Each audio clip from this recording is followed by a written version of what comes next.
May we never forget that if we defend ourselves against armed robbers, the danger does not lessen to us in the moment because we choose to do so. Hi everyone, this is John with today's active self-protection lesson. I'm not 100% sure where this one comes from, so if you have more information, put it in a comment and I will add it to the description.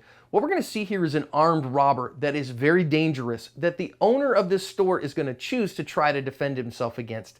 It's going to teach us some important lessons here about multiple attackers, about the difficulty of defending over the counter, and about the differences between defending yourself against a gun and a knife. It's just another day at this convenience store here. The owner, proprietor, whatever, is stocking his shelf, and this guy comes in and he's asking some questions. Now, of course, unbeknownst to the owner, we can guess that right now there's some problems coming, that this young man is going to rob him, but he doesn't know that at this point. Everything just seems just fine until the guy looks around a little bit, and as the guy's going to get change and the drawer's open, he puts a gun to his face, and now an accomplice shows up, and it's hard to see because it's pixelated, but the accomplice has a knife on him. You can see the way he's holding it. That's a knife he's got, not a gun. So our victim here puts his hands up. Hey man, I don't want any problems. I'm going to give you what you want. That's great.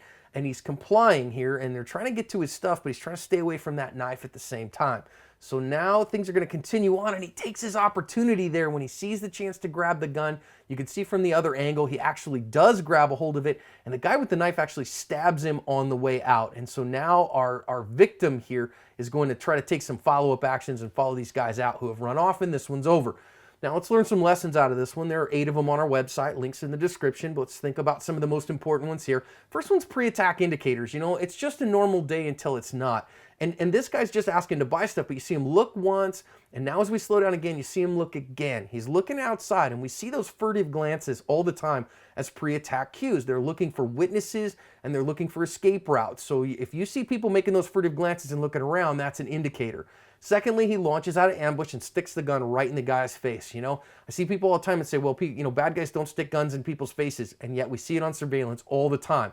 And we see our victim here, he does this an immediate kind of startle flinch and pushes away danger. You know, Tony Blauer likes to talk about that all the time. And this is a natural human reaction to push that barrel away from you. But because he didn't do anything else with it, it came right back to him. Now, I do like here that he feigns compliance. You see him put his hands out, palms out in a surrender posture. And that says, hey, I'm not a danger to you, though he's still looking for a way to protect himself. It's an excellent strategy. Hey, man, I don't want any problems. That fingers splayed and hands out can be a very effective defensive posture.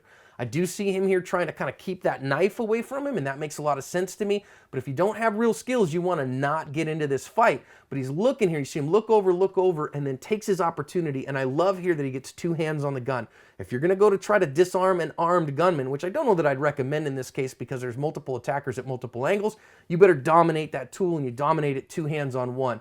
The other thing that I see here that he grabs and then pulls it into himself, and he gets short arms. And when we see 2 people fighting for a tool, most of the time the one who's got 2 hands on it is going to win it. And the second thing is that he's got shorter arms and the other guy's going to win it. However, what we're going to see here is that because there are multiple attackers, he's so focused on the one, of course, trying to get that gun, that the guy with the knife is able to stab him. And if he wanted to, he could have stabbed him many, many times, which is why we say it's very, very dangerous to fight against multiple attackers. Probably would have been better off here to comply and give him the stuff and not get shot. But finally, even after they've left, take the appropriate follow-up action. And I don't think following these guys was it. Let them go, lock the door, get yourself to a safe space. Learn the lessons here so that you can cover your asp.